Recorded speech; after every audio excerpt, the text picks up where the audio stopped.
What's going on, everyone? Welcome back to Sacred Cards. Today I'm coming at you with an update to my Traptrix deck profile for March 2024. Traptrix is one of my favorite decks of all time. I've been working with the deck for about 5 years now and constantly innovating. I'm always working with the deck to bring you the best build possible. It's a pure 40 card build and I'm very excited to share this list with you. So with all that said, I'll go through the deck list and try and explain the cards as best I can. Let's get right on into it here. Kicking things off with triple copies of Traptrix Pudica. When normal summoned, she can add a copy of your Traptrix Garden field spell from deck to hand, and when special summoned, she can banish a special summon monster on your opponent's field. Next best, I play 3 copies of Traptrix Myrmilio. When she is normal summoned, she can search a whole trap card from your deck to hand, and when special summoned, she pops a spell trap on the opponent's side of the field. That is a mandatory effect, great for triggering your Traptrix Sarah. Next, I'm still on 3 copies of Traptrix Mantis. This is pretty standard at this point. When normal summoned, she can add a Traptrix monster from deck to hand. She can also quick effect return a set trap you control back to your hand. Now for the 2 ofs, I run 2 copies of Traptrix Dionea. Dionea can special summon a Traptrix monster from the graveyard when normal summoned, and when she is special summoned, she can set a whole trap card from the graveyard. Following that up is 2 copies of Traptrix Arachnacampa. Kappa can special summon herself from the hand if you control another Traptrix monster. Her other effect can protect all your set back row the first time they might be destroyed. I'm happy with this ratio because it's a great extender and it's nice to have on your end board. Now, 2 new additions to my deck are some old favorites, and 1 copy of Traptrix Nepenthes and 1 copy of Traptrix Vesiculo. Now, I want to play a few more names in the deck, so I think Nepenthes is a good option, as when a trap hole card is activated, you can special summon another front name from deck. It works really well with our copies of Holutea. Vesiculo is a card I've always been a fan of, so I started testing with it again, and I like the utility of being able to extend by sending a set trap you control to special summon it. It also has the ability to banish itself to set a whole trap card from the grave if you have nothing in your back row. Now, I really wanted to load up on extenders, so I am bringing back triple copies of Parallel Exceed.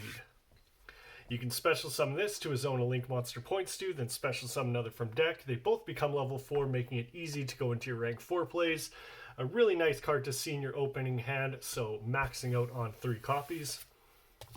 And for the non-Traptrix monsters, triple copies of Ash Blossom. Just a great all-around hand trap, stops a lot of plays, gives you a chance should you have to go second. 3 copies of Ash is perfect in my opinion. Now that's it for the monsters. Now onto the spells. I'm still only playing a single copy of Traptrix Garden. Love this card, but you only really need 1 copy, as you'd rather search it with your copies of Pudica. It does a lot for the deck by giving you an extra normal summon, protects your monsters the first time they would be destroyed by battle each turn, plus it has the effect to banish a monster you control, special summon 1 from your hand or graveyard. Next, I'm playing 2 copies of Triple Tactics Talent. I cut Prosperity from the list as I feel like the extra deck is very important and I wanted to play more disruptions. Being able to rip a card from your opponent's hand, steal a monster, or draw 2 cards. Very powerful effects to have access to. Now that's it for the spells. Now moving on to the traps. And I'm still choosing to play triple copies of Phantom Knights of Shade Brigandine. As I said before, I really wanted to max out on extenders. It's great to see turn 1 for triggering your copy of Sarah, as it can activate the turn it was set by having no traps in the graveyard. Also really good as it becomes a level 4 in your field, giving you easy access to rank 4 plays, and makes your copy of Time Thief Redoer live with a trap as material to interrupt your opponent. Next, moving on, is the trap hole lineup. Very standard. Any Traptrix build by now. Triple copies of Traptrix Holutea can be activated the turn it's set by discarding any normal trap, becomes a Traptrix name on the field, and when it's in the graveyard can banish itself to special summon another name from the graveyard. Then I'm playing 2 copies of Gravedigger's Trap Hole. When your opponent activates a card in the hand, graveyard, or banish pile, negate the effect and burn your opponent for 2,000 life points. Next is 1 copy of Floodgate Trap Hole, 1 copy of Traptrix Trap Hole Nightmare, and 1 copy of Terrifying Trap Hole Nightmare. Floodgate is not once per turn. When your opponent summons a monster or monsters, change them to face down defense position. They cannot change their battle positions. Traptrix Trap Hole is definitely underrated. It's so good, and none of these hole cards are once per turn. Being able to negate and destroy cards is so disruptive for your opponent when they're trying to get their plays going. Terrifying Trap Hole is another card I've gone back to testing, and I really like it because as long as your opponent's special summon this turn, you can destroy a monster with 2,000 or more attack, then banish a monster in your opponent's graveyard. And then last of the Trap Hole cards is 1 copy of Banishing Trap Hole and 1 copy of Bottomless Trap Hole.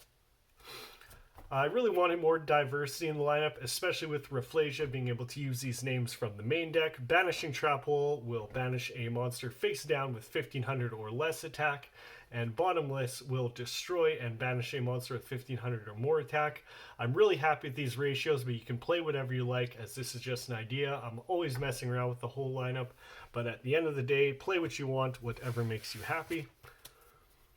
Now that's it for the Trap Hole cards. Last card in the main deck is triple copies of Infinite Impermanence. One of the best normal traps you can play, negates a monster effect and all spells in the column you activate it in. Good if you have to go second, as it can be activated in the hand. Now that's it for the main deck. As I mentioned before, it is 40 cards. Now moving on to the extra deck. The extra deck is solid, so I've only made 1 change to it since the last deck profile. Kicking things off, 3 copies of my favorite card, Traptrix Sarah. When any normal trap is activated, she can special summon a Traptrix monster from the deck, and when any Traptrix effect is activated, she can set a whole card from the deck. Oops. Sorry, gotta get my cards in order here. Next is 1 copy of Traptrix Kularia and 1 copy of Traptrix Adipus. With Kularia, if you activate a whole card, you can set it back face down so you can use it again. Plus, during the end phase, you can special summon a Traptrix monster from the graveyard. With Adipus, she will boost all your monsters' attack by 1,000, and once per turn, she can target cards your opponent controls up to the number of insect plant monsters you have. Negate their effects, then you can banish any normal trap from the graveyard to destroy one of those cards. And the last Link monster I play is 1 copy of SP Little Knight, a powerhouse meta staple. If you don't have it, that's fine. Play anything else you like. Phoenix, Unicorn, or Earth Charmer are all good options in my opinion. Little Knight has the effect that if it's Link summoned using a monster from the extra deck, you can target a card on the field or either graveyard, banish it. Also, when your opponent activates a card or effect, quick effect, target 2 face-up cards on the field, including one of yours. Banish them until the end phase. Extremely powerful card, very easy to make in this deck.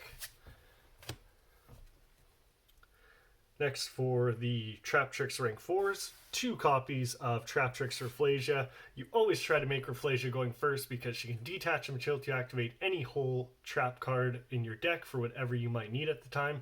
She also protects your monsters from being destroyed by battle or card effects while she is on the field. Now for the other rank 4 Traptrix monsters, I play 2 copies of Traptrix Penguicula and 1 copy of Traptrix Olimaris. Probably one of my favorite Traptrix monsters. You can detach a material, search a Traptrix monster from your deck to hand. Also, when your opponent's monster is sent to the graveyard or banished by card effect, yours or your opponent's, you can attach that card as material. It is unaffected by other monsters with the same type as the material under it. With Olimaris, she can detach 2 materials, special summon a Traptrix monster from grave, or when a monster is banished or sent to the graveyard by your card effect, you can detach 1 material to special summon that monster to your side of the field. Next, for the non-Traptrix rank 4 monsters, I play 1 copy of Time Thief Redoer and 1 copy of Grenosaurus Giga Cannon.